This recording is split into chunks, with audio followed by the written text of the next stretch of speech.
ముఖ్యమంత్రి రేవంత్ రెడ్డి నోటి దురుసు తగ్గించుకోవాలని మాజీ మంత్రి తలసాని శ్రీనివాస్ యాదవ్ సూచించారు. రేవంత్ రెడ్డి తాను సీఎం అనే సోయి మర్చిపోయి బూతులు మాట్లాడుతున్నారని తెలిపారు.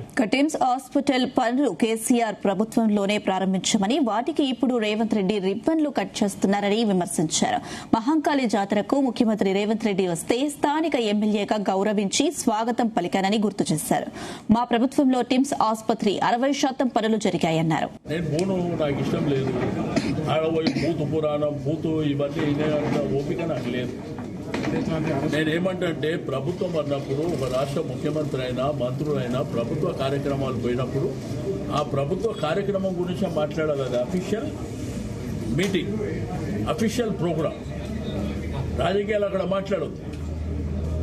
ఈయన ఏడువైనా అదే భూతు పురాణం తప్ప వేరేదేం లేదు. అరే ఆడ మొన్న హాస్పిటల్ పోయి మాట్లాడవలసిన అవసరం ఉందా?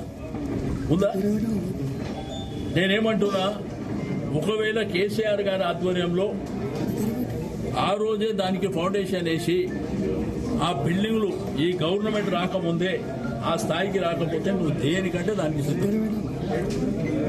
ప్రజలు సాక్ష్యం, మీడియా సాక్ష్యం, స్థానికంగా నివాసం ఉన్న వాళ్ళు సాక్ష్యం, ఆ ఏరియాలో తిరిగే వాళ్ళు సాక్ష్యం.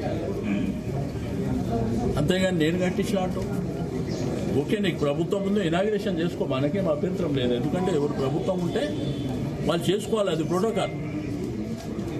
అంతేగాని నేనే కట్టినా, సెక్రటరేట్ నువ్వే కట్టిను, కమాండ్ కంట్రోల్ నువ్వే కట్టిను, జిల్లాకు ఒక కలెక్టరేట్ నువ్వే కట్టిను, జిల్లాకు ఒక మెడికల్ కాలేజ్ నువ్వే కట్టిను, అన్నీ నువ్వే చేసినావు.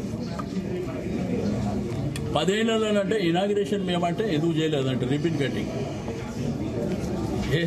22 నాడు ముహూర్తం పెడితే బిల్డింగ్లు తయారైన తర్వాత కదా ఎవడో చేస్తాడు.